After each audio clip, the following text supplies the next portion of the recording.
Ang pag-aaral po natin ngayon, iwaksi ang karumihan, mithiin ang kalinisan. Mula po ito sa mga piling talata sa sulat ni Apostol Pedro sa unang Pedro chapter 2 verse 1 hanggang 3. Ang version po ng Biblia na ating gagamitin ay sa Tagalog po ang Bagong ang Biblia at ilang talata na Revised Tagalog Popular Version. Sa English po ay New American Standard Bible. Paalala po, sa tuwing magbabasa tayo ng Biblia, hayaan nating mabuksan ng Diyos ang ating isip at puso na maging mapagpakumbaba tayo na handang tumanggap ng karunungan na mapakinggan talaga natin kung ano yung nais ng Diyos para sa ating lahat. So habang ginagawa natin at nakikibahagi tayo sa mga ganitong gawaing pag-aaral ng Biblia, hayaan nating pagkalooban tayo ng karunungan at malaman po natin kung ano talaga yung kalooban, ano ba yung will ng Diyos sa ating buhay. At huwag nating masyadong papagmatigasin yung ating mga puso dahil sa nakasanayang tradisyon o kaya dahil sa mga kultura pero hindi na pala biblikal, para bang pinapakinggan na lang natin ang Biblia na sa tuwing nagbabasa at nakikibahagi tayo sa mga ganitong gawain, parang naging ritual na lang. Na sa mga itinuturo sa ating katotohanan, hindi natin ipinapamuhay. No? Sa kabila ng mga naihahayag sa ating katuruan, pansariling kalooban pa rin natin ang sinusunod natin at taliwas sa salita ng Diyos. Muli po, magkaroon tayo ng napagpakumbabang puso at isip na handang tumanggap ng katuruan, na handang tumanggap ng pagtutuwid, pagpapaalala, at handang tumanggap ng pagpupuno ng karunungang nagmumula sa Diyos sa pamamagitan ng kanyang salita, ang Biblia. At nawa nga po maiwaksi natin ang dapat na iwaksi at mithiin natin ang dapat na mithiin. Sa mga nakalipas na buwan at sa paparating na bagong taon, patuloy nawa nating maranasan at bigyang halaga ang kabutihan sa atin ng Panginoon. Mahalaga po na nauunawaan ng bawat sa atin itong kabutihan sa atin ng Panginoon. Mahalaga na nararamdaman, nararanasan, at nalalasap natin ang kabutihan ng Panginoon. Dahil yung kabutihan ng Panginoon, yan yung magbibigay motibasyon sa atin kung paano natin susundin ang utos sa atin dito na iwaksi ang karumihan at mithiin ang kalinisan. So habang tinatalakay natin to, lagi nating isa sa isip, no, yung kabutihan ng Panginoon sa atin. Yun po yung magsisilbing motivation sa atin kung paano natin susundin ito. Basahin po natin ang sulat ni Apostol Pedro bilang salita sa atin ng Diyos, at sama-sama po nating pagbulay-bulayan kung anong mensahe ang nakapaloob at kung paano naman natin ito may kapakumbabaan na maipapamuhay. Sa unang Pedro chapter 2 sa verse 1, kaya't iwaksi ninyo ang lahat ng kasamaan, pandaraya, pagkukunwari, inggitan, at lahat ng paninirang puri. Sa verse 2, gaya ng mga sanggol ng bagong silang, ay mithiin ninyo ang malinis na espiritual na gatas, upang sa pamamagitan nito'y lumago kayo tungo sa kaligtasan. Sa verse 3, kung natikman nga ninyo na ang Panginoon ay mabuti. Maaring isinulat po ito ni Apostol Pedro na naka-address sa loob ng isang iglesia nung panahon niya. Pwede pong ganun, posible pong ganun. Pero, applicable po ito sa kabuuan, sa lahat sa atin. Hindi lang sa kanila noon, kundi maging sa panahon natin ngayon, applicable yan. At hindi lang po ito applicable sa loob ng church, kundi maging sa loob ng ating tahanan, sa loob ng ating pamilya, sa lugar ng mga pag-aaral at dako ng mga paghahanap buhay natin. Dapat kung anong sinasabi dito na iwasan ang lahat ng kasamaan, kasi yung kasamaan po, maaaring manaig yan sa ating puso, dapat talaga nating iwasan yon. At kung sinasabing iwasan o iwaksi, dapat talaga nating iwaksi yon. At kung ano naman yung dapat na mithiin natin, siya nga naman po nating dapat na mithiin. Ang unang punto po ng ating aralin, ito yung mga dapat nating iwaksi. na iwaksi ang karumihan. Talakayin po natin ano yung mga dapat nating iwasan, ano ba yung mga dapat nating alisin, ano ba yung mga dapat nating iwaksi at tanggalin. May binanggit po si Apostol Pedro na nabasa natin kanina na 5 na dapat nating tanggalin sa atin. Balikan po natin yung verse 1. Ito po yung una, iwaksi ninyo ang lahat ng kasamaan, putting aside all malice. Pangkalahatan po yung ginamit na salita dito tungkol sa kasamaan. Lahat ng uri ng kasamaan, iwaksi daw po. Hindi lang kasamaang panlabas, yung kasamaang gawa ng kamay. Kumbaga, kasamaan na visible, kasamaan na nakikita tulad ng pagnanakaw o kaya tulad ng pagpatay. So, hindi lang yung mga yon, kasama yon. Pero sa lahat ng kasamaan na tinutukoy dito, kasama din po yung kasamaan na nasa ating isip at puso. Yun yung mga naitatagong kasamaan Kasama yan sa sinasabi dyan na iwaksi. Ano ba yung laman ng ating puso? Ano ba yung laman ng ating isip? Baka puno na ng galit yung puso natin. Baka naglalaman ng hindi pagpapatawad ang puso natin. Or ang laman ng isip natin, puno ng masasamang desire, ng masasamang pagnanasa. O kaya nag-iisip ba tayo ng masama tungkol sa ating kapwa? Kailangan daw po putting aside or get rid o kaya alisin or iwaksi ang lahat ng kasamaan. Magandang paalala po ito sa atin kasi madalas po marami sa atin sa halip na iwaksi ang kasamaan, sa halip na sundin ito, ginagawan pa natin ang katwiran, gina-justify pa natin na kaya naman natin nakakapag-isip, kaya tayo nakakagawa ng masama kasi sila din o ibang tao din yung may kasalanan Alisin muna nila yung kasamaan nila para hindi ko sila gawa ng o kaya pag-isipan ng masama. Minsan may condition tayo na ganyan Pero ang payo po dito, iwaksi ang lahat ng kasamaan. Panlabas at panloob na kasamaan, alisin daw po. Iwaksi daw po natin. Yan po yung una. Kalawa po, iwaksi ninyo ang pandaraya. Mahirap makasama ang isang taong mandaraya. Ang isang Kristiyano, kaaya-ayang kasama, kaaya-ayang katrabaho kung sila ay hindi mandaraya. Ang isang Kristiyano po, kahit may pagkakataon na makapanlamang sa trabaho, kaya may pagkakataon na makapanlamang sa school, o kaya saan man, hindi nila ginagawa. Dahil yon sa pagsunod dito sa salita ng Diyos na ito. Iwaksi ang pandaraya. Putting aside all deceit. Maraming mga tao, hinahayaan na lang ito Dahil kikita sila, dahil sisikat sila, dahil magtatagumpay sila, pinipikitan na lang. Pinapabayaan na lang. Kaya magandang paalala din ito sa atin. Kung maraming mandaraya sa paligid natin, para lang kumita sila, para lang tumaas yung grades nila, para lang ma-promote sila, o kaya para makuha lang nila yung material o physical na tagumpay, ang sinasabi sa atin dito ng Diyos sa pamamagitan ng kanyang salita na sinulat ni Apostol Pedro, iwaksi ang lahat ng pandaraya o panlalamang sa kapwa. Katlo po, iwaksi ninyo ang pagkukunwari o hypocrisy. Sa Greek word po niyan, pagkukunwari ay hypocrisis. Ibig sabihin po, kumikilos sa ilalim ng isang nagkukunwaring bahagi. Mga artista. Yan nagsimula yung salitang hypocrisy. Sa panahon nila kasi, uso yung palabas sa teatro. So yung mga tao na nag-perform sa theater, at kung ano man yung role nila, may role sila sa palabas, pagkatapos ng palabas na yon, babalik na sila sa normal nilang pagkilos.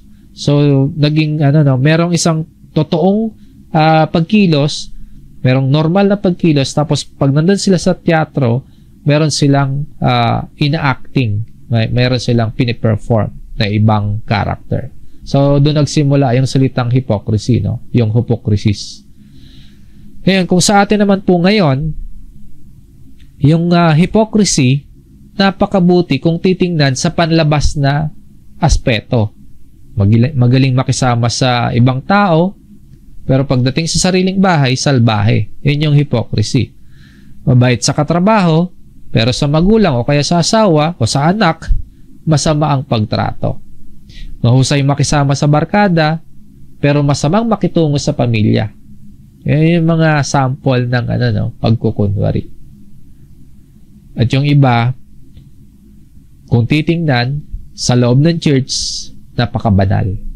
Pero sa bahay, puro mura, ang dami-daming masasamang bisyo, no? Lasinggero, sugarol, at iba pa.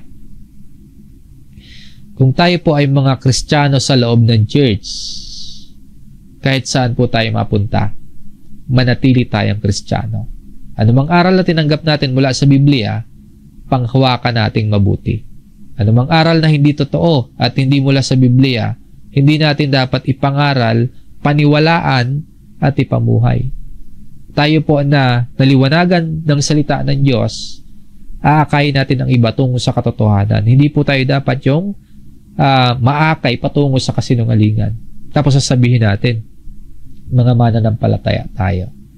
So, sa lahat ng form ng pagkukunwari o hypocrisy, iwaksi daw po natin. At number 4, iwaksi ninyo ang inggitan o envy. Minsan po, sa halip na matuwa tayo sa tagumpay ng iba, kinaiinggitan pa natin. Hindi tayo minsan marunong makontento sa kung anong meron tayo. Inihahambing natin sa kung ano yung meron ang iba. Alalahanin po natin, lahat tayo pinagkalooban. At lahat tayo merong buhay. Buhay ang binigay sa atin ng Diyos. So, kung buhay yon, dapat ipamuhay natin. Huwag tayong mamatay sa inggit. Sinasabi po dito ni Apostol Pedro, iwaksi natin ang inggitan. Ano naman kung malamangan tayo ng iba? Ano naman kung mas marami sila ng mga bagay, tapos tayo konti? Meron kasi sa atin minsan hindi pumapayag na malamangan ng iba. Ano naman kung malayo ang narating nila sa buhay? Ano naman kung mas marami silang nabibiling gamit? O kaya marami silang napupuntahang lugar para mapasyalan? So what? May influence kasi sa atin or naimula tayo sa materialistiko na kaisipan. Kaya minsan, kung ano yung meron ng iba, gusto natin matapatan. O kaya meron din tayo or higit pa yung meron tayo. Na kapag nakalamang yung iba, sa halip na matuwa tayo, kinainggitan natin. Ang buhay natin ay maiksi lamang. Ito nga year 2023, ang bilis matapos. Yung isang taon, mabilis matapos. Tapos, ikukonsume pa natin yung maraming oras doon or ipapamuhay pa natin sa inggit yung maiksi nating buhay. Kung napupuno ng inggit ang puso natin, hindi natin na-appreciate yung blessing sa atin ng Panginoon. Minsan, pinupuntahan na lang natin yung isang lugar o kaya binibili yung isang bagay, hindi para ma-enjoy, hindi para ma-appreciate, kundi para masabi lang na nakarating ako dyan or nabili ko ang isang bagay na yan. Hinahabol na lang parati yung masabing na-achieve, pero hindi na-appreciate. Hindi nabibigyang halaga, hindi na-enjoy kung bakit mo nabili, bakit mo napuntahan yung isang lugar na yon. Masyado nang nakasentro sa pakikipagtunggali sa achievement ng iba. Hindi naman kailangan bumili ng malaking TV. Hindi naman kailangan bumili ng high-end na gadget. Pero dahil nakabili si kapitbahay, kailangan meron din tayo. Kahit wala pa tayong pambili, kahit wala tayong kakayahang makabili, ipapangutang natin para lang makabili. So, at marami pang ugat ng ng inggitan o envy. Ayon po dito, iwaksi ang inggitan. Number 5, iwaksi ninyo ang lahat ng paninirang puri No? Putting aside all slander. Yung paninirang puri, sa Tagalog ang Biblia, panglalait. Sa ibang salita, dishonor, damage, or chismis. Paninirang puri. Chismis sa bahay, chismis sa opisina, chismisan sa school, chismisan sa iskinita, maging sa loob ng church, ay chismisan. Yung pakikipag-usap po na nakakasira na pala tayo ng imahe ng ibang tao, yun yung chismisan. Maging maingat tayo sa paggamit ng ating salita. Lalo na sa pakikipag-usap natin sa komportableng tao na makausap natin. Yung mga taong malapit sa atin, yung palagay yung loob natin, na hindi na tayo nagiging maingat sa mga binibitawan nating salita. Tapos nasisira pala natin yung pagkatao ng iba. So, maging maingat po. Kahit pa sabihin nating totoo yung ating kwento, kahit pa sabihin nating totoo yung pangyayari, kung wala naman tayong solusyon, at kung masisira lang natin yung imahe ng iba, i-apply natin yung payo dito. Iwaksi ang lahat ng paninirang puri. Yung sasabihin natin, totoo naman, paano yun? Kung wala naman tayong solusyon, kahit pa totoo yung kwento o totoo yung pangyayari, pero masisira ang imahe at puri ng ibang tao, iwaksi daw po. Kung hindi maganda ang lalabas sa ating pananalita, wag na lang nating sabihin. Kung pinag-aaralan yung sitwasyon at kung meron tayong solusyon, tingnan natin. Baka pwede nating sabihin. Pero kung makakasira lamang yun sa puri ng iba, kung papangit yung pagkatao ng iba dahil sa sasabihin natin, alisin natin, iwaksi natin. Totoo man yan, lalo na kung hindi totoo. Wag po tayong maging instrumento para masira ang puri ng ibang tao. Sa lahat po ng samahan, relasyon, sa school, sa trabaho o sa negosyo, sa pamilya man, at kahit sa church, hindi maganda yung merong ganito yung 5 na yan. Toxic. Kumbaga. So, lahat ng nabanggit dito, alisin natin, tanggalin natin. Lahat ng kasamaan, pandaraya, pagkukunwari, inggitan, at lahat ng paninirang puri, iwaksi po. Yan yung karumihan na dapat natin iwaksi. So, habang habang inaalis natin yan, habang iwinawaksi natin yan, ganito naman po ang dapat nating gawin. Mithiin ang kalinisan. Ito naman yung payo ni Apostol Pedro na sa halip na kasamaan o kaya sa halip na karumihan ang pinagkakaabalahan natin, ang mithiin daw po ay kalinisan. Hindi lang ipinapayo sa atin na alisin kung ano yung marumi, kundi may nais ang Diyos na mithiin natin. Pagkatapos na iwaksi ang lahat ng kasamaan, ito daw dapat po yung kasunod na hakbang.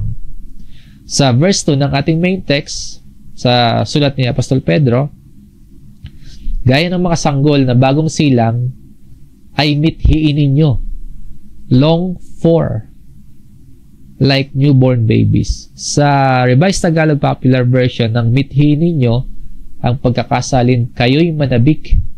Sa King James Version po, ng long for ay desire. Ibig sabihin, paghahangad ng matindi. So, ang image po dito, may inalis tayong marumi, pero may idinadagdag sa atin yung pure, yung malinis. Kaya dapat tratuhin talaga natin na marumi lahat ng kasamaan. Pati yung mga nabanggit ni Pedro, tratuhin talaga natin yun na marumi. Then yung kasunod, mithiin natin yung malinis. Long for or desire or pagnanais sa malinis na spiritual na gatas. Pagnanais tulad ng newborn babies. Dahil yung pananabik natin o yung pagmimithi natin, inihambing dito ni Apostol Pedro sa isang sanggol. Ang baby po, kapag nasabik yan sa gatas, na hanggat wala pa siyang dede, hindi yan titigil sa pag-iyak. Karamihan ng mga magulang at yung mga taong nag-aalaga ng sanggol, alam po nila kung gaano katindi yung pananabik. Alam nila kung gaano ka-intense na craving ng isang sanggol sa gatas. Kahit anong oras pa yan. Kahit madaling araw pa. Kapag gusto nila ang gatas, gagawa yan ng paraan para malaman natin na gusto nila ng gatas. Minsan, nadadaya natin, ibibigyan natin ng patupat.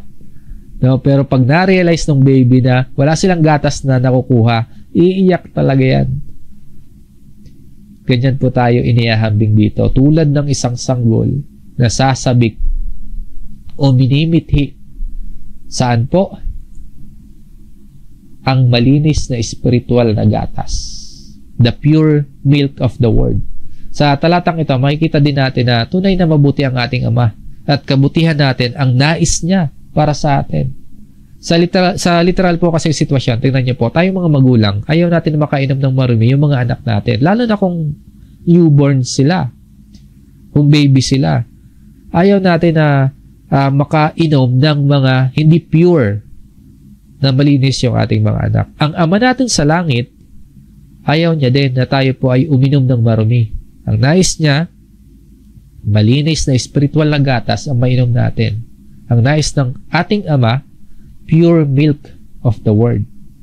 At kung ano yung kalooban ng Diyos, yun nawa ang mithiin natin. Ito ang nais ng Diyos sa atin Ang inom, ang tumanggap tayo ng malinis na spiritual na gatas. So kung ano yung kalooban ng Diyos, yun din nawa yung mithiin natin.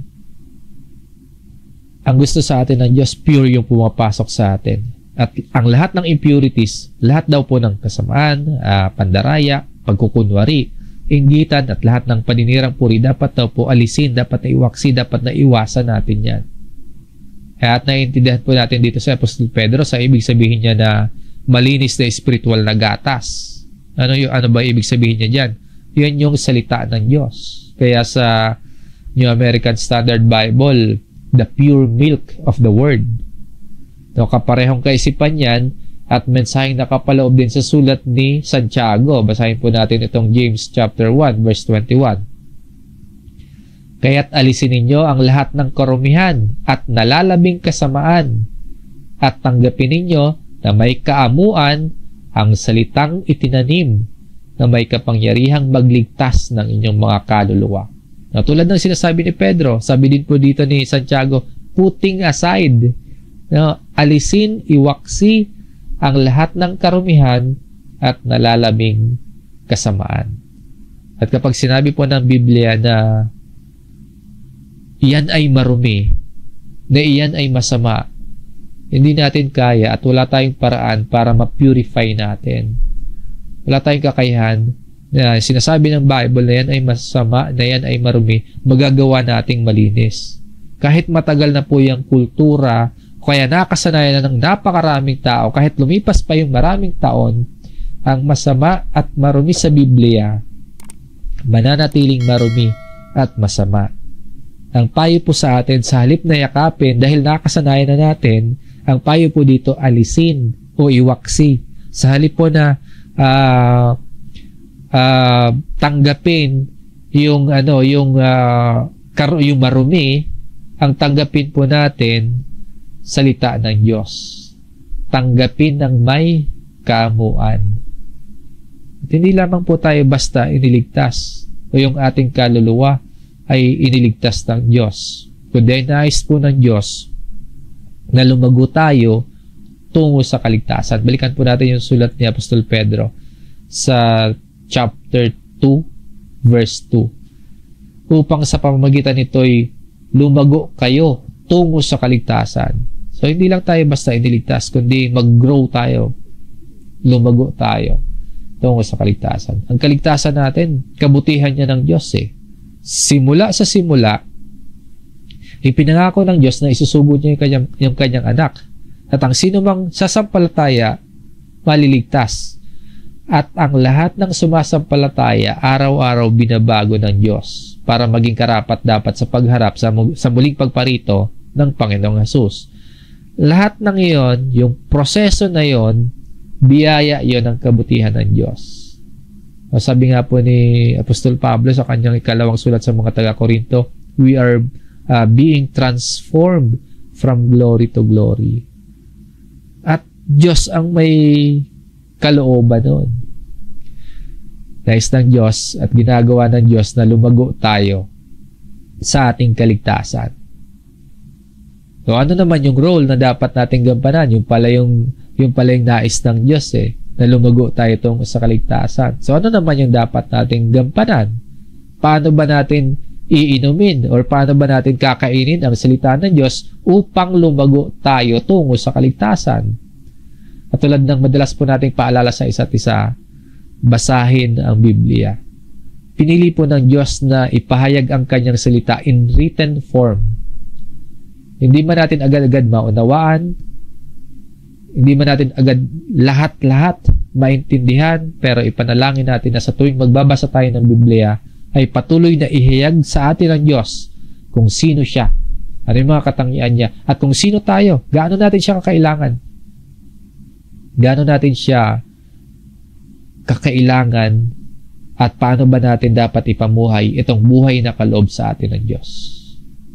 So, basahin ang Biblia. At sa pagbabasa po, pag-aralang mabuti ang Biblia.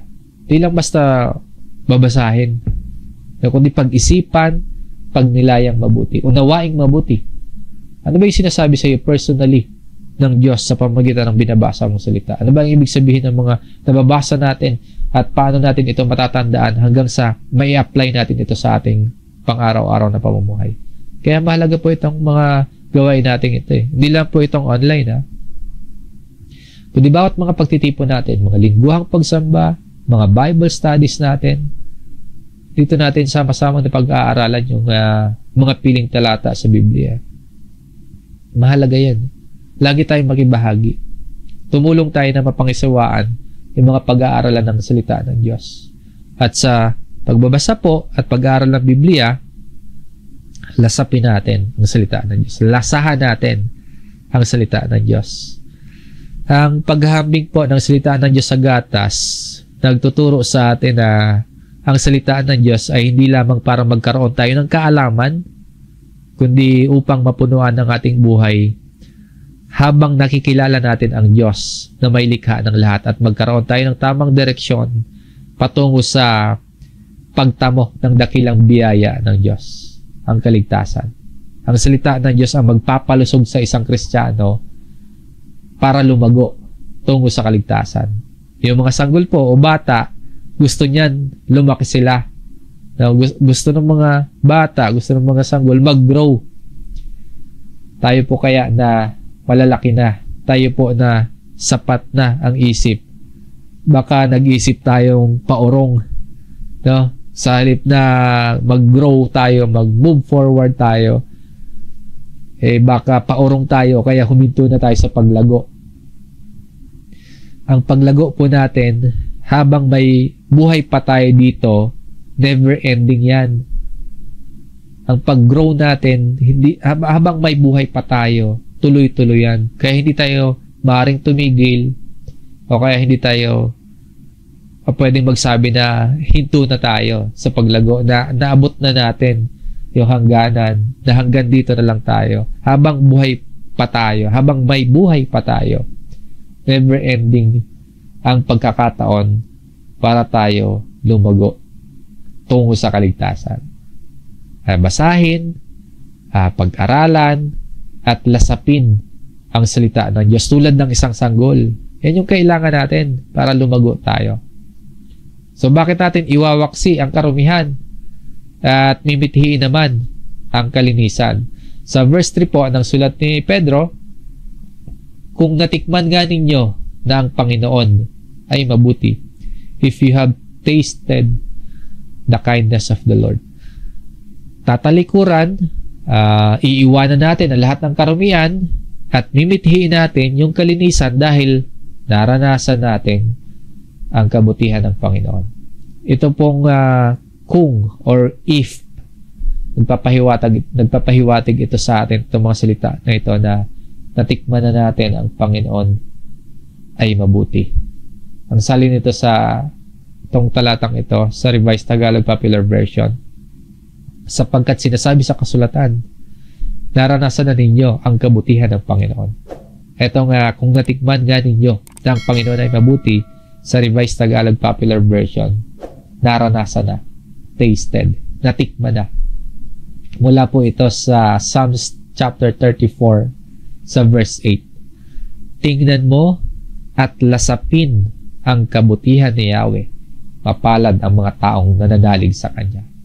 No, taste and see that the Lord is good. How blessed is the man who takes refuge in Him. Nakita at nalasap natin na mabuti ang Diyos sa pamamagitan ng pagsugo niya sa Kanyang anak. At sa atin namang pagsampalataya, natubos tayo sa ating mga kasalanan at naligtas tayo tungo sa buhay na walang hanggan. Kaya napakabuti ng Diyos. Kung sinasabi mo po, naligtas ka ngayon, natikman mo na ang kagandahang loob o kabutihan ng Diyos. Dapat parusa yung tatanggapin natin eh. Pero nagpakita ng awa sa atin ng Diyos. Inalis tayo sa parusa. Tapos dadalhin tayo sa Kanyang kaharian. Tayong mga karapat dapat sa sumpa, pinagpala ng Diyos. So, naranasan na natin yung kabutihan ng Panginoon. At itong kabutihang loob sa atin ng Panginoon, yung ating kaligtasan ay isang mahaba at panghabang buhay na proseso. Nais yan ng Diyos noon pa eh. Nangyari ang pagliligtas sa atin nung namatay si Jesus sa krus. Nangyari ang pagliligtas sa atin nung araw na sumampalataya at tinanggap natin sa ating buhay ang Panginoon. At nagaganap yan, yung pagliligtas sa atin ng Diyos, araw-araw. Binabago tayo hanggang sa dumating yung panahon, yung takdang araw ng muling pagparito ng Panginoong Hesus. Yun na yung sukdulan o fullness ng pagliligtas sa atin ng Diyos. At ano yan, sa kabila nun, unworthy tayo, undeserving tayo. Kaya natitikman natin ang kabutihan ng Panginoon. Unworthy tayo pero binabago tayo from glory to glory. Pinagkalooban tayo ng karapatan na maging mga anak ng Diyos. Kaya natitikman natin, nalalasap natin ang kabutihan ng Panginoon. Ngayon po, tayong mga iniligtas at tayo na binabago ng Diyos, tayong mga nakakalasap ng kabutihan ng Panginoon, iwaksi ang karumihan at mithiin natin ang kalinisan. Sabi ni Apostol Pablo sa kanyang sulat sa mga Kristiyano sa Filipos, sa Philippians chapter 4 sa verse 8, kahuli-hulihan mga kapatid, anumang bagay na totoo, anumang bagay na kagalang-galang, anumang bagay na matuwid, anumang bagay na malinis, anumang bagay na kaibig-ibig, anumang bagay na kapuri-puri, kung mayroong anumang kagalingan at kung may anumang nararapat papurihan, ay isipin ninyo ang mga bagay na ito. Iwawaksin natin ang karumihan bilang mga anak ng Diyos na nakakaranas ng kabutihan ng Diyos. Imithiin natin ang kalinisan at sinasabi dito ni Apostol Pablo sa talatang ito, dwell on these things. No? Isipin ninyo ang mga bagay na ito. Sinasabi dito ni Pablo sa mga kapatid sa pananampalataya, finally, brethren, whatever is true, whatever is honorable, whatever is right, whatever is pure, whatever is lovely, whatever is of good repute, if there is any excellence and if anything worthy of praise, dwell on these things. Baka kaya hindi ito ang laman ng isip natin at puso natin kasi hindi natin pinapahalagahan ang kabutihan sa atin ng Panginoon. Baka kaya hindi yan yung mga nilalaman ng isip natin. Baka kaya hindi yan ang laman ng puso natin kasi puno ang puso natin ng karumihan o kasalanan. Baka puro impurities ang nasa puso at isip natin. Kung puro junk food o impurities o basura ang pinapakain natin sa ating isip at hindi pure spiritual milk, baka sa halip na lumago tayo, maging malnourished pa tayo spiritually. At katulad po sa mga sanggol, magnais, manabik, at mithiin ang spiritual na gatas. Yan po yung magpapalago sa ating pananampalataya. Kung natanggap natin ang biyaya at kabutihan ng Panginoon, yung salvation, yung kaligtasan, kung natanggap natin yan, i-apply natin itong mga ito sa ating buhay. Itong sinasabi dito. Ito yung maging resulta sa ating buhay. Aalisin natin yung karumihan, ilalagay natin ay malilinis. Sa ating patuloy na pagsusuri sa ating mga sarili at pagsusumikap po na may ihanay sa salita ng Diyos ang ating pamumuhay, ang tanong po, ano yung resultang nakikita sa ating buhay bilang mga nakaranas ng kabutihan ng Panginoon? No, kung susuriin yung ating sarili, ano yung resulta na nakikita sa ating buhay bilang tayo mga nakaranas ng kabutihan ng Panginoon? Sa ating pagsisiyasat sa ating sarili, sa ating pamumuhay, kung tayo ba ay lumalago tungo sa kaligtasan, so ang issue po dito na dapat nating resolbahin ay obedience. Tayo ba ay mga masunuring mananampalataya? Handa ba tayong sumunod sa kalooban ng Diyos sa pamamagitan ng kanyang salita, ang Biblia? Ano yung itinuro, ano yung iniutos sa atin ng Diyos sa pamamagitan ng pag-aral natin ngayon ng kanyang salita? Nawa sa pagtatapos po ng taon at sa pagpasok ng bagong taon, habang patuloy nating nalalasap ang kabutihan ng Panginoon, sundin natin ang payo sa atin. Iwaksi ang karumihan, mithiin ang kalinisan. Hanggang dito po ang ating aralin ngayon, mga kapatid. Maraming salamat po sa pakikinig hanggang makatapos po tayo ngayon.